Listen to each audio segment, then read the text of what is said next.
averti. Le nombre de ses membres se compte par dizaines de milliers d'un bout à l'autre du pays. Ils sont partout. Ils sont comme des cafards. C'est le nombre qui les rend si puissants. Il est impossible de leur tourner le dos. Ils sont prêts à tuer n'importe qui.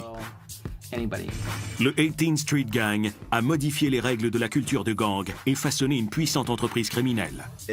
Ce gang est un peu comme une société qui diversifie ses activités dans tout le pays pour pouvoir progresser. Ils occupaient un territoire, ils s'emparaient de différents secteurs de drogue et d'activités criminelles. Et les gens qui refusaient de coopérer se faisaient amocher sérieusement. Dans ces rues, les vainqueurs ne se contentent pas de l'emporter sur leurs rivaux. Ils les anéantissent. Il faut être prêt à tout faire. Voler, dévaliser, escroquer, tuer. Il faut être prêt à tout. Le 18th Street Gang est ouvert à tous, mais personne ne peut le quitter. Il y a une seule façon d'en sortir. C'est de se faire tuer.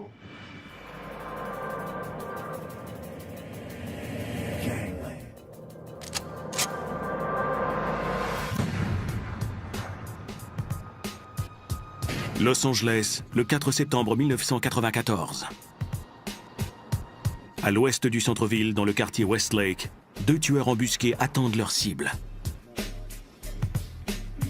À la faveur de l'obscurité, ils font le guet et préparent leurs armes, des AK-47. C'est une de ces ruelles typiques de Los Angeles. Un passage où il y a à peine assez d'espace pour une voiture. Un des hommes, Juan Termite Romero, est un soldat prometteur dans une clique du 18th Street Gang appelée les Columbia Little Psychos.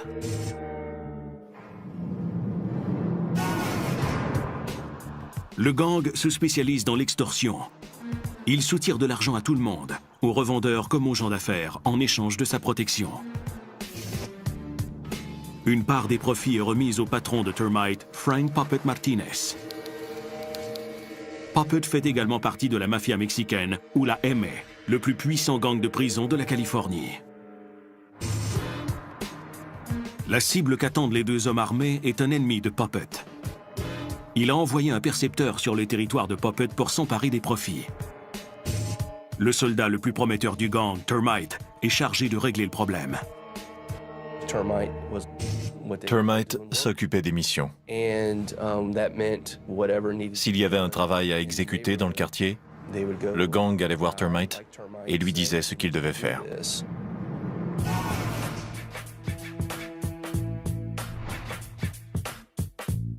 L'audace et la violence impitoyable du 18th Street Gang lui ont permis de s'imposer à Los Angeles. Ce gang, majoritairement composé de latinos, compte environ 20 000 membres. C'est le plus important réseau criminel du comté de Los Angeles. Il est 2 fois plus important que le MS-13 qui arrive bon deuxième. Le 18th Street Gang est le groupe numéro 1 dans le comté de Los Angeles. Il est le plus audacieux et le plus notoire.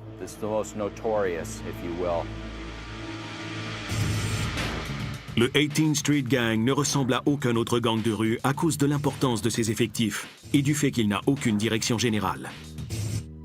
En fait, le 18th Street Gang est formé d'une coalition peu structurée regroupant plus d'une vingtaine de cliques.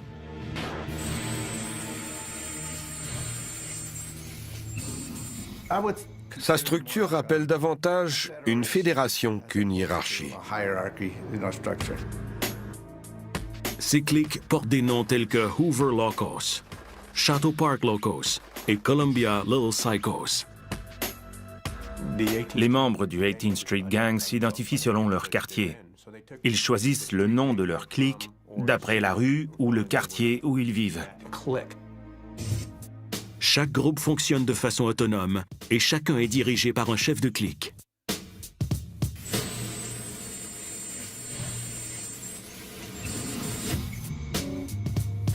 Ces chefs de clique sont les moteurs du 18th Street Gang, même s'ils ne communiquent pas entre eux.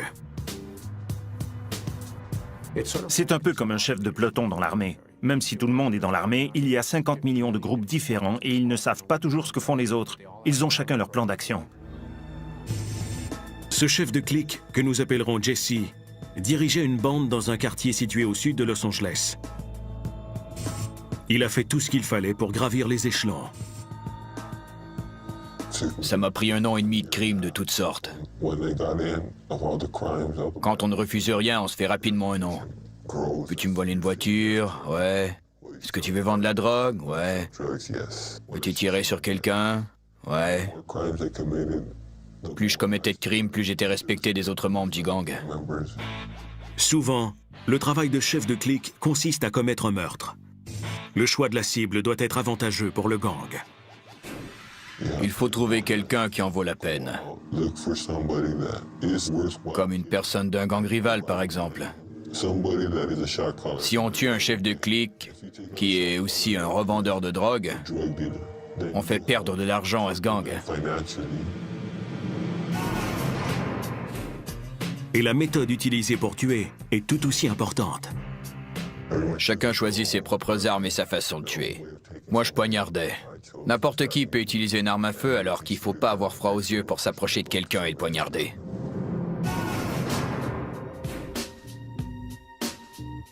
Les cliques qui composent le 18th Street Gang génèrent ensemble plusieurs millions de dollars par année grâce à la vente de fausses cartes d'identité, au vol de voitures, à l'extorsion, ainsi qu'au trafic d'armes et de stupéfiants. Chaque groupe a tendance à se spécialiser dans un type d'activité criminelle. Certaines cliques sont très impliquées dans la fabrication et la vente de drogue. Il y a aussi des cliques du 18th Street Gang qui ne font qu'extorquer de l'argent aux gens d'affaires de leur secteur. Ils ont partagé le gâteau et ils comptent les uns sur les autres. Cette mentalité de diviser pour régner a permis au gang de se développer et d'étendre son influence. Un décrocheur qui se fait appeler Javier est entré dans le gang à l'âge de 15 ans. Il se rappelle que son initiation a été pénible. Il s'est fait tabasser pendant 18 secondes. Ça a été horrible. Mais après tout, c'était ce que je voulais. Ne plus en sortir. Mener cette vie. Oscar, qui porte aussi un nom d'emprunt, est un ancien membre haut placé d'un gang rival. Il a passé 20 ans de sa vie à combattre le 18th Street Gang. Ils doivent mériter leur galon. Ils doivent tuer des gens. On peut être un soldat, mais si on veut progresser, il faut le mériter. Le fait d'être membre comporte certains privilèges, car le 18th Street Gang est un des réseaux criminels les plus redoutés au pays. La peur suscite le respect, ce que tout membre de gang veut obtenir. Quand on est membre du 18th Street Gang, on a plus de crédibilité dans la rue. Tout le monde a peur de nous. Pourquoi? Parce que si on est attaqué, tout le gang va s'en mêler. La perspective d'avoir du pouvoir et de l'argent incite certains soldats à gravir les échelons jusqu'au sommet, et ce à n'importe quel prix. Pour avoir de l'argent, j'aurais frappé une grand-mère en plein visage. J'aimais ce genre de vie.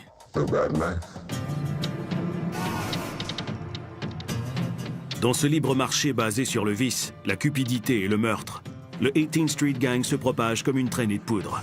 Il s'étend à d'autres villes américaines et attire d'innombrables recrues. Ils veulent seulement avoir le plus gros gang. Plus ils sont de soldats, plus ils peuvent tout contrôler.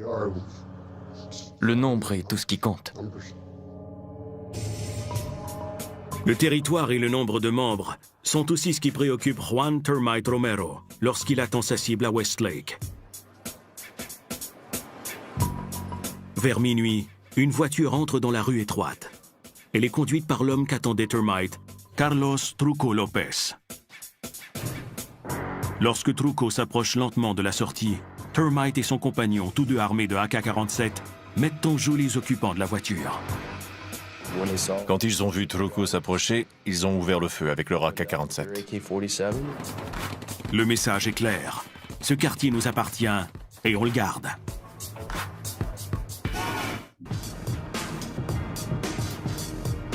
À Los Angeles, la capitale des gangs aux États-Unis, le plus important gang de rue, le 18th Street Gang, doit son pouvoir à ses nombreux membres. Ils sont une sorte de superpuissance. Leurs soldats sont les plus nombreux. Au cœur du quartier Westlake, dans l'ouest de la ville, Rien ne représente mieux le pouvoir du gang que cette murale en hommage au 18th Street Gang. Cette peinture murale est l'identité du gang. Elle a autant d'importance qu'un tatouage. Aucun autre gang n'a jamais osé la couvrir de graffiti. C'est un signe de respect. La murale porte les noms de certains personnages légendaires du 18th Street Gang, dont Termite Romero. Le message est évident. Ce quartier appartient au 18th Street Gang.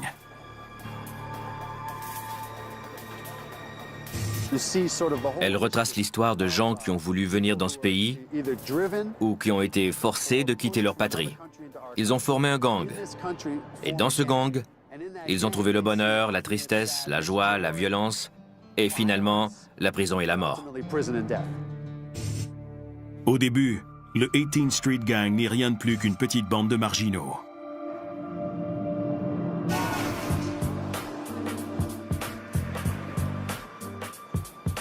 Au milieu des années 1960, des immigrants d'Amérique centrale et d'Amérique du Sud, ainsi que des Noirs et des Coréens, commencent à s'installer dans un secteur situé juste à l'ouest du centre-ville de Los Angeles. Le quartier, appelé Pico Union, est dirigé par un puissant gang exclusivement mexicain appelé Clanton 14 ou C-14. Rejetés par C-14 à cause de leur race, les jeunes qui ne sont pas mexicains forment leur propre gang, le 18th Street Gang, d'après le nom d'une rue située en plein cœur de Pico Union. Ces jeunes fréquentaient une maison de prostitution qu'on appelait chez Sadie. La 18e rue était près de cette maison, à peu près au milieu du quartier où vivaient tous ces jeunes désœuvrés. C'est le début d'une révolution de gangs. Le 18th Street Gang accueille tous ceux qui veulent en faire partie. Certains croient que c'est la raison de leur succès. Le gang s'est organisé en tenant compte de toutes ces cultures, de toutes ces ethnies. Et ces éléments lui ont donné l'élan nécessaire pour devenir un gang très important. Ils en ont fait un groupe redoutable. Comparativement à la plupart des autres gangs, leurs critères d'admission sont très souples. Qu'ils puissent parler l'anglais ou non n'a pas d'importance. Pour eux, ce sont des soldats. Avec le temps, le 18th Street Gang devient assez important pour tenir tête à ses rivaux. Ils se sont impliqués dans de nombreuses batailles. Ils ont porté le niveau de violence à un point tel qu'ils ont fini par être connus comme le gang le plus violent de Los Angeles. Au cours des années 1970, le nombre de membres du 18th Street Gang augmente régulièrement. Puis au cours des années 1980, il grimpe en flèche.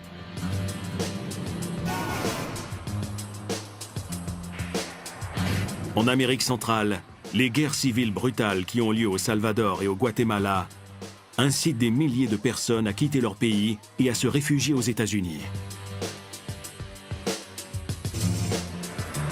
Le quartier Pico Union est envahi par de nombreux immigrants. Le 18th Street Gang considère les adolescents qui viennent d'arriver comme des recrues potentielles et les accueille à bras ouverts. Leurs parents avaient plusieurs emplois. Ils partaient au travail tout le matin et les jeunes restaient seuls à la maison. Dans la rue, des membres du 18th Street Gang ont commencé à leur payer des trucs et à leur dire qu'ils pourraient avoir de l'argent eux aussi, s'ils faisaient partie du gang. Le 18th Street Gang permet à ces jeunes immigrants d'avoir une identité dans leur nouveau pays. Mais le gang exige beaucoup plus en retour. Ils savaient que ces jeunes n'avaient nulle part où aller. Alors ils leur faisaient croire n'importe quoi. Ils disaient « Je peux te faire gagner de l'argent, je peux t'offrir un endroit où vivre. » Et le jeune disait « Vraiment? Que faut-il que je fasse? Tu n'as qu'à faire partie de mon gang, d'accord ?» Le 18th Street Gang est probablement le gang qui s'est développé le plus rapidement. La politique d'accueil du 18th Street Gang s'étend même aux enfants. Certains ont à peine 11 ans. Ils étaient surnommés l'armée des enfants, car le gang tentait de recruter des membres jusqu'à l'école primaire. Le nombre de membres du 18th Street Gang augmente sans cesse. Les bandes étendent leur influence à d'autres quartiers de Los Angeles, intégrant des territoires qui appartenaient jadis à leurs rivaux. C'était comme une guerre éclair. Ils occupaient un territoire, ils s'emparaient de différents secteurs de drogue et d'activités criminelles, et les gens qui refusaient de coopérer se faisaient amocher sérieusement. Oscar, un membre haut placé d'un gang rival, est témoin de la croissance incroyable du 18th Street Gang.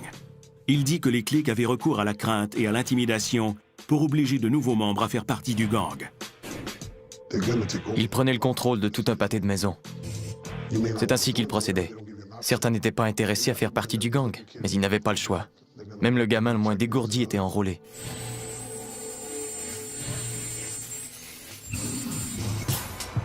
En 1990, le 18th Street Gang est un des gangs les plus importants et les plus meurtriers du comté de Los Angeles. C'est avant tout une question de peur et d'intimidation. Ils sont dangereux, surtout parce qu'ils sont très nombreux. Si on habite dans le quartier et qu'on se querelle avec l'un d'eux, on se retrouve avec 100, 200 ou 500 membres du gang sur le dos. Mais l'autonomie des nombreuses cliques du 18th Street Gang ne plaît pas au plus puissant gang de prison de la Californie, la mafia mexicaine ou la MA. La mafia mexicaine tentait de contrôler les gangs hispaniques du sud de la Californie. Plusieurs acceptaient de se soumettre parce qu'ils craignaient la mafia. La mafia mexicaine inflige des châtiments violents à ceux qui refusent d'obéir à ses ordres.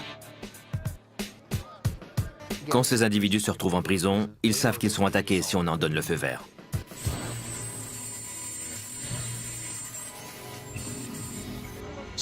Cette peur est très présente. En plus, d'autres membres de leur clique qui sont en prison peuvent aussi être menacés.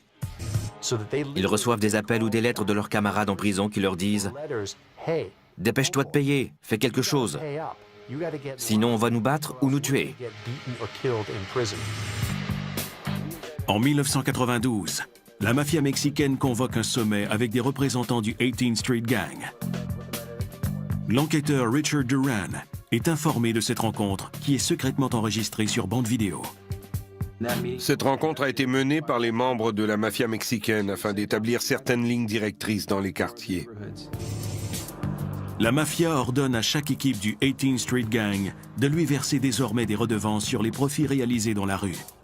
Elle les informe également qu'ils doivent expulser les Noirs de leur rang et abandonner les fusillades au volant d'une voiture. Il s'était produit un incident. L'enfant d'un membre de la mafia mexicaine avait été tué lors d'une fusillade au volant. Cet ordre est venu de la mafia qui a dit « Pour tuer quelqu'un, vous allez devoir vous en approcher ». Les représentants du 18th Street Gang qui assistent au sommet prennent la décision qui s'impose. Ils acceptent les conditions de la mafia mexicaine. Mais en pratique, toutes les cliques ne respectent pas les nouvelles règles. Peu d'entre elles expulsent les Noirs. Et selon un chef de clique, les tueurs trouvent des moyens de contourner l'interdiction concernant les fusillades au volant. Il suffit de mettre un pied dans la rue. On peut ouvrir la porte et poser un pied dans la rue et ce n'est plus une fusillade au volant d'une voiture. On peut tirer sur tout le monde et repartir. Cette entente apporte cependant un avantage au 18th Street Gang. Il est plus respecté dans la rue. Je peux obtenir tout ce que je veux car ils savent que je n'ai qu'à prendre le téléphone et dire « J'aime pas ce gars-là, il faut faire quelque chose. » Et bang, son cas est réglé. Au milieu des années 1990, le 18th Street Gang s'est tellement développé qu'il s'étend au-delà des limites du comté de Los Angeles. C'est surtout parce que des familles ont déménagé ailleurs. Les gens qui étaient membres du gang à Los Angeles ont continué à l'être dans la ville où ils se sont retrouvés.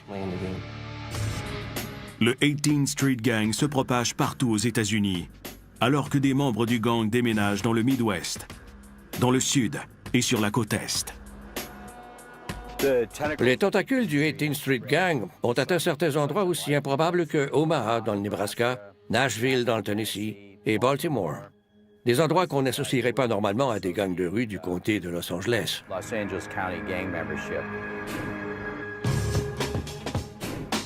Et quel que soit l'endroit où le 18th Street Gang prend racine, la violence s'installe.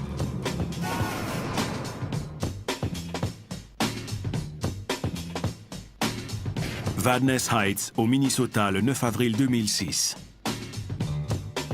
Le commis d'un dépanneur, Ammar al-Bossad, achève son quart de travail du dimanche soir lorsque deux membres du 18th Street Gang armés de poignards font irruption dans le commerce et sautent par-dessus le comptoir. Ils attaquent le commis qui tente désespérément de se défendre. Al-Bossad survit à l'agression. Armé d'un bâton de baseball, il poursuit les deux hommes jusqu'à l'extérieur. Les deux membres du gang sont capturés plus tard et reconnus coupables de voies de fait et de tentative de meurtre. Même si le vol a été un échec, l'incident confirme la réputation du 18th Street Gang dans la région. Cet exemple démontre qu'ils peuvent commettre des crimes violents sans aucune raison, seulement pour prouver leur fierté d'appartenir au gang et tenter de gravir les échelons. L'incident prouve que le 18th Street Gang devient un problème national. On était prêt à tirer, à poignarder, à voler, à faire n'importe quoi. Personne n'est à l'abri des représailles du gang, même pas les policiers. À leurs yeux, c'est l'objectif suprême. Ils sont prêts à tuer n'importe qui. Dans le monde interlope de Los Angeles, le respect est d'une importance primordiale. Les membres du plus important gang de rue de la ville, le 18th Street Gang, arborent fièrement les symboles de leur gang.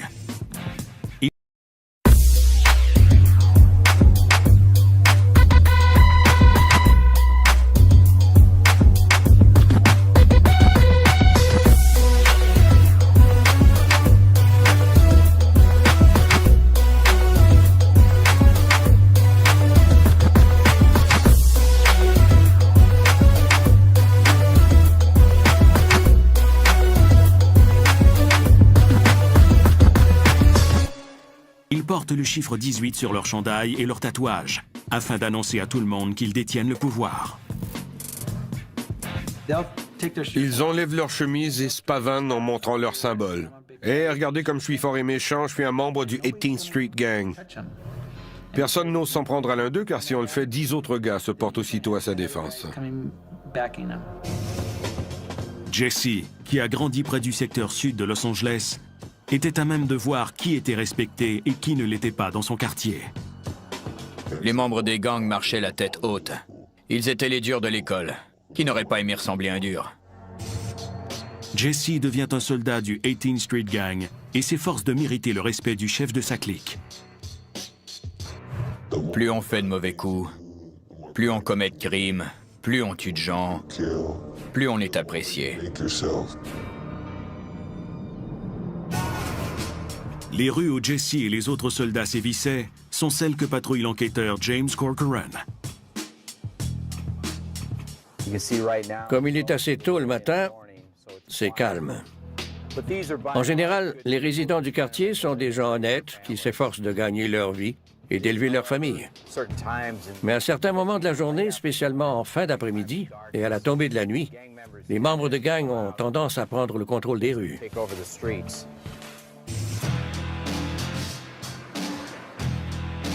Les graffitis du 18th Street Gang se retrouvent partout.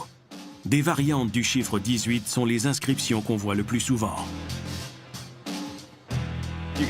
On peut voir 2 S pour Southside, le chiffre romain 18 ici, puis ST pour Street. Il a déjà été biffé par un gang rival, ce qui peut annoncer des problèmes.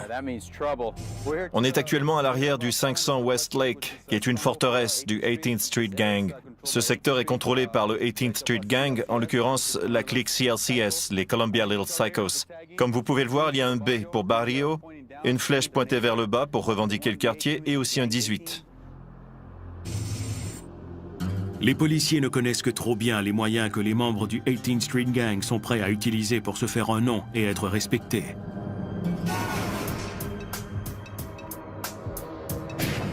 Le 9 août 1998, l'agent Phil Cuesta et un collègue, tous deux du service de police de Los Angeles, patrouillent le territoire du 18th Street Gang à l'ouest de la ville.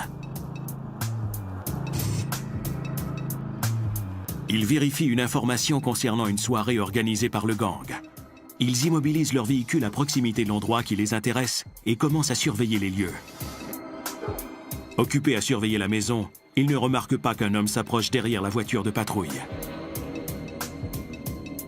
Catarino González, âgé de 20 ans et membre du 18th Street Gang, pointe son Glock 9 mm vers les policiers et fait feu. À plusieurs reprises. Phil a embrayé, il a commencé à s'éloigner. Il a reçu une balle derrière la tête. Et il est mort. Le collègue de Phil Cuesta n'est pas blessé.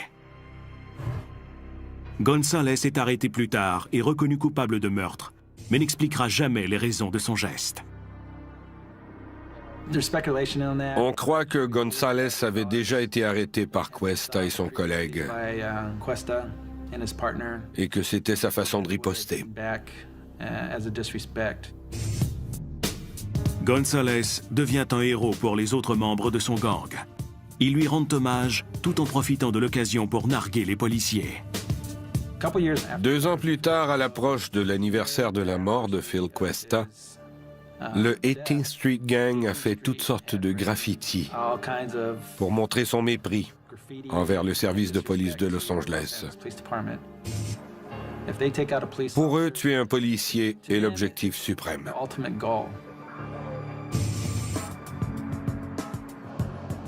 Les membres du 18th Street Gang estiment que le quartier leur appartient et qu'ils doivent le défendre jusqu'à la mort. Jesse dit que sa bande interceptait les autres jeunes qui s'aventuraient sur son territoire. On allait voir quelqu'un et on lui demandait à quel quartier il appartenait et s'il avait des problèmes avec notre gang. S'il répondait quelle importance, on prenait ça comme un manque de respect. On utilisait ce qu'on avait, un fusil, un poignard ou un bâton de baseball et on lui réglait son cas. Pour Jesse, la violence est une façon de se faire respecter, mais il doit aussi rapporter de l'argent au gang. On était de bons voleurs de voitures. On avait 6 commandes par soir. Certains gangs sont réputés pour le commerce de la drogue alors que nous, on gagnait de l'argent en volant des voitures. On dépensait ensuite cet argent en achetant des armes, la drogue, tout ce qu'on voulait. Jesse ne perd jamais de vue son objectif, qui est de s'élever au premier rang de sa bande. À 20 ans, il devient chef de clique. J'avais 4 voitures et je ne travaillais pas. Quand mes enfants voulaient quelque chose, j'entrais dans un magasin et j'en ressortais avec un chariot rempli de jouets. J'aimais avoir de l'argent, mais qui n'aime pas avoir de l'argent? Même si Jesse a une certaine autorité, il sait que dans son quartier situé au sud de Los Angeles, sa clique est éloignée du pouvoir du 18th Street Gang. Le cœur du 18th Street Gang se trouve à l'ouest, où, selon Jesse, tout est plus sophistiqué et plus lucratif. Ils contrôlent le secteur. Tout le monde paie. Tout le monde est coincé. Tout le monde fait partie du programme. Ici, dans le quartier Westlake, la plus violente clique du 18th Street Gang, les Columbia Little Psychos, accède au pouvoir au cours des années 1990. Pendant des années, le 18th Street Gang a été un gang tentaculaire sans véritable structure. Mais les Columbia Little Psychos changeront tout cela. Avec Puppet Martinez qui surveille le gang depuis la prison et Termite Romero qui dirige les opérations dans la rue, les réseaux d'extorsion et de drogue se développeront au point de faire concurrence à la mafia italienne.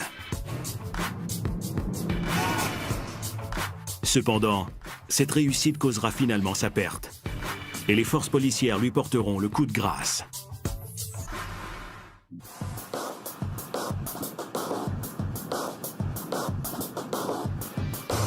Au milieu des années 1990, le 18th Street Gang est devenu un vaste réseau criminel, plus puissant que tous ses rivaux de Los Angeles. Avec plus d'une vingtaine de cliques regroupées sous son autorité, cette coalition peu structurée contrôle en bonne partie le territoire de la drogue dans le comté de Los Angeles. Ils font tout ce qui peut leur rapporter de l'argent. Ils sont présents partout où il est possible d'obtenir de l'argent de façon illégale. Cependant, le gang n'a aucune direction générale. 2 membres en sont conscients et décident de porter le 18th Street Gang à un autre niveau. En 1992, Juan Termite Romero et Frank Puppet Martinez commencent à travailler ensemble pour améliorer le secteur ouest de Los Angeles. Termite Romero est un soldat prometteur dans une clique appelée les Columbia Little Psychos, ou CLCS, affiliée au 18th Street Gang.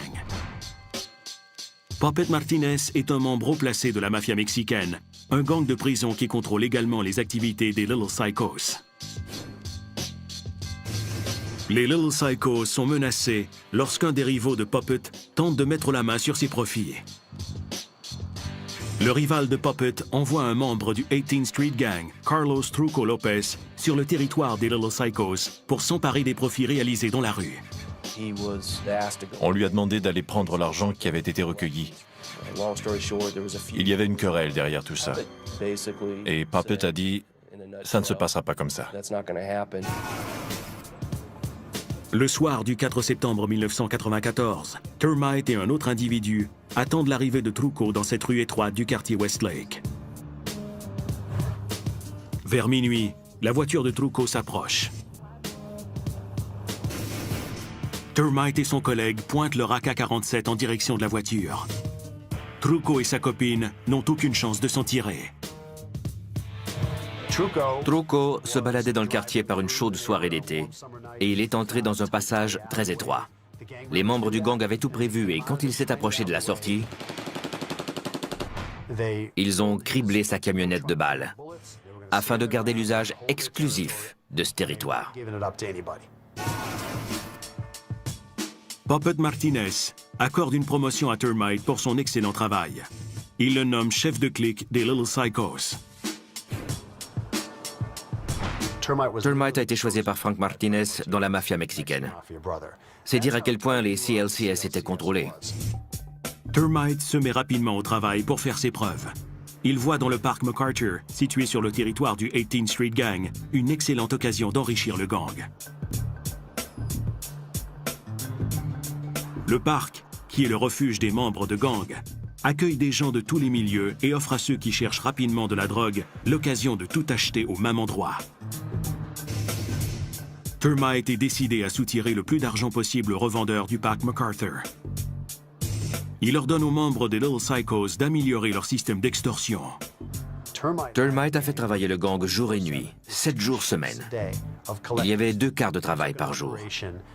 Cette activité qui rapportait 1000 à 2000 $ par semaine a commencé à rapporter 5 à 10 000 $. Il a doublé, triplé, même quadruplé les profits. Il s'assure que chaque revendeur paie son dû. Aucun agent libre n'est autorisé à vendre de la drogue dans son quartier. L'agent spécial du FBI, James J., explique de quelle façon fonctionnait la perception des loyers. En raison de certaines causes en cours, il a demandé à ce que son visage soit dissimulé. Ils louaient les rues aux revendeurs qui acceptaient de payer le prix le plus élevé pour obtenir les droits exclusifs de distribution dans ce secteur. Certaines rues étaient louées entre 10 000 et 12 000 $ par semaine. D'autres étaient louées pour 5 000 à 7 000 $ par semaine. Termite et son équipe rapportent un total d'environ 85 000 $ par semaine. Pour que les Little Psychos continuent à fonctionner efficacement, il établit une hiérarchie. Au sommet de la structure se trouve Puppet Martinez, qui dirige les opérations depuis la prison. Le deuxième poste est occupé par la conjointe de Puppet, Jenny Garcia, qui contrôle les activités pour lui à l'extérieur. Jenny Garcia était connue comme la señora ou la patronne. Elle percevait l'argent à sa place et dirigeait son entreprise dans la rue. Après Jenny, le membre le plus important est Termite. Vient ensuite un groupe de lieutenants assignés à différents secteurs du territoire des Little Psychos. Les revendeurs offraient soit de l'héroïne, soit du crack. La plupart du temps, c'était du crack. Les lieutenants surveillaient les coins de rue. Ils allaient dans les rues, ils trouvaient ceux qui vendaient de la drogue et leur soutiraient de l'argent. Seuls les lieutenants communiquent avec les soldats qui font le sale boulot pour le gang. Cela permet de tenir Puppet, sa conjointe et Termite à l'écart des forces policières. Et le gang ne manque pas de volontaires pour aller au front. La brigade des stupéfiants locale se manifestait régulièrement. Elle arrêtait 3, 4 ou 5 vendeurs de rue, mais le lendemain soir, il y en avait 4 autres pour les remplacer. En 1995, les Little Psychos se sont transformés en une entreprise criminelle sophistiquée. C'est une progression remarquable pour n'importe quel clique du 18th Street Gang et un modèle à suivre pour les autres. Ils formaient une des cliques les plus importantes, les mieux organisées et les plus violentes du 18th Street Gang. Ils étaient responsables de nombreux actes de violence dans le quartier Westlake de Los Angeles. Mais leur succès attire sur eux une attention non désirée. Les autorités fédérales commencent à s'intéresser à Termite et à la clique du 18th Street Gang. On entendait parler des Columbia Little Psychos, de l'argent qu'il amassait et de la hiérarchie qui avait été établie. Termite a été trop efficace. Ces initiatives permettent au FBI de préparer peu à peu un dossier de criminalité organisée contre le gang. Les agents fédéraux surveillent de près des Little Psychos et enregistrent les conversations téléphoniques. Le 4 mars 1999, grâce aux informations recueillies, des agents du FBI effectuent une descente dans les maisons de Janie Garcia, de sa sœur et de sa mère. Dans ces maisons, ils ont découvert 3 cachettes remplies d'argent. Une qui contenait 450 000 $, une deuxième de 80 000 $ et une dernière de 9 000 $. Les 9 000 $ étaient apparemment un paiement que Termite avait laissé 2 ou 3 jours plus tôt. Les interventions policières sont le point de départ de la descente aux enfers de Termite. Dans les rangs des Little Psychos, la rumeur veut qu'un membre ait conclu une entente avec les agents fédéraux. Même si elle ne possède aucune preuve, Janie Garcia conclut que Termite est le traître.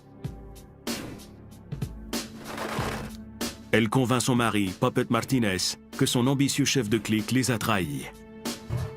De la prison, Puppet envoie un message qui dit simplement « Exterminer sera ».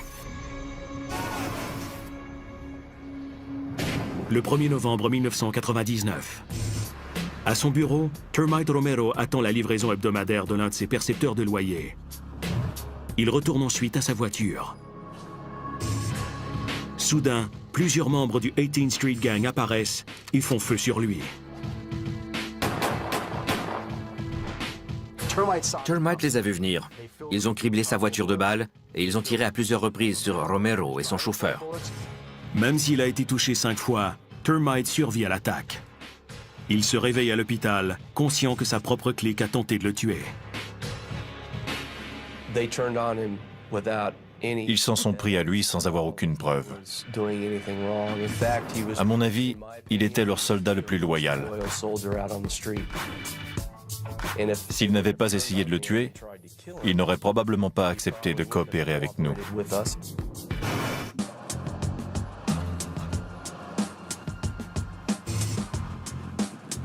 Novembre 1999. Après une tentative d'assassinat ratée contre Juan Termite Romero, chef de clique des Columbia Little Psychos, la confusion règne dans le gang.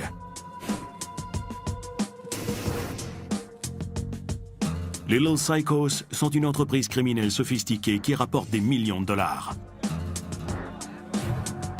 Mais lorsque le gang s'est retrouvé dans la mire du FBI, les membres ont commencé à craindre qu'il y ait un traître parmi eux. Frank Puppet Martinez, un membre de la mafia mexicaine qui a aidé à diriger la clique du 18th Street Gang, a donné le feu vert pour l'exécution du chef de clique, Termite Romero.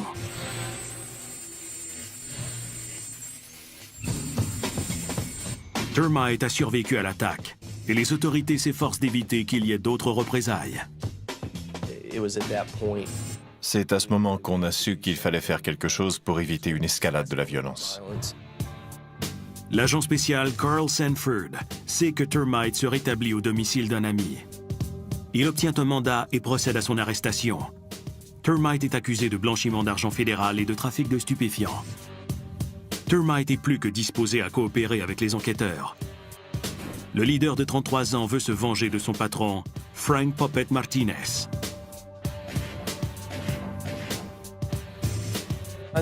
Il était blessé. Il avait été loyal à Frank.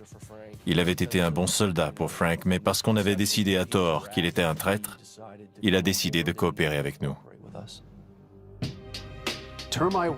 Lorsque le FBI a arrêté Termite en décembre 1999, il était épuisé et stressé, comme n'importe quel autre gestionnaire d'une entreprise américaine rentable. Il avait donné le meilleur de lui-même et l'organisation avait tenté de le tuer. Termite fournit aux autorités assez d'informations pour causer la perte des Little Psychos et de ses dirigeants. Grâce à son témoignage et aux autres preuves recueillies par le FBI, le gouvernement inculpe 26 membres du 18th Street Gang et de la mafia mexicaine sous des accusations allant de l'extorsion au rackettierisme et au meurtre. Il était crucial d'avoir quelqu'un qui connaissait le gang de l'intérieur. Non seulement quelqu'un de l'intérieur, mais un chef qui traitait à la fois avec des supérieurs et des subordonnés. Sa coopération a été inestimable. Finalement, 24 des 26 accusés sont condamnés. Plusieurs sont d'anciens membres de la clique de Termite. 2 d'entre eux sont toujours en fuite. Le juge a décidé que Termite méritait une sentence réduite. S'il a une bonne conduite en prison, il pourrait éventuellement être libéré. Les agents fédéraux ont réussi à démanteler une des cliques du 18th Street Gang. Mais ils n'engagent aucune poursuite contre les autres, en grande partie parce que personne d'autre n'a mis au point une opération semblable à celle des Little Psychos. On se débarrasse d'une clique, mais il y en a toujours une autre, et encore une autre. Ça ne finit jamais. Aujourd'hui, le 18th Street Gang reste une coalition meurtrière de près d'une trentaine de cliques qui ne semble avoir aucune intention d'abandonner la partie. Le gang a même souligné l'arrivée du 21e siècle en inaugurant son site web officiel. Ils utilisent l'Internet afin de faire savoir à tous qu'ils sont un des gangs les plus importants et les plus violents du sud de la Californie. Le recrutement a connu des hauts et des bas au fil des ans. Mais la plupart des experts croient que la vie de gang ne perdra jamais son attrait dans les environnements urbains défavorisés. Imaginez un gamin dont le père est absent parce qu'il est en prison.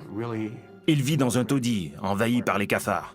Parfois il mange, parfois il ne mange pas. Arrive alors un membre du 18th Street Gang qui lui offre 300 $ par semaine simplement pour se tenir au coin de la rue et le prévenir si la police arrive. Comment peut-on dire à ce gamin de refuser? Comment peut-on rivaliser avec ça? Certains membres du 18th Street Gang se sont éloignés du gang et poursuivent leur route seuls. Jesse, le chef de clique du secteur sud, a décidé que la vie de gang n'en valait plus la peine. Lui et sa famille vivent désormais dans la clandestinité. J'ai réalisé pour la première fois que les activités de gang étaient des conneries quand j'ai été arrêté. J'ai alors compris que les gangs ne nous donnent rien. Quand on va en prison, ils ne s'occupent pas de nous.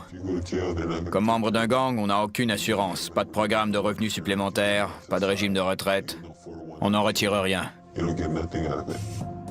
Mais la décision de Jesse de s'éloigner ne plaît pas à ses camarades du 18th Street Gang.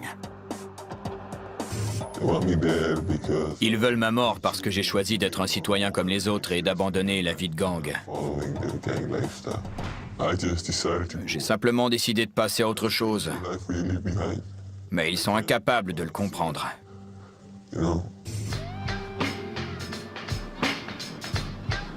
Jesse est aussi déterminé à se battre pour conserver sa nouvelle vie qu'il l'était lorsqu'il faisait partie du 18th Street Gang.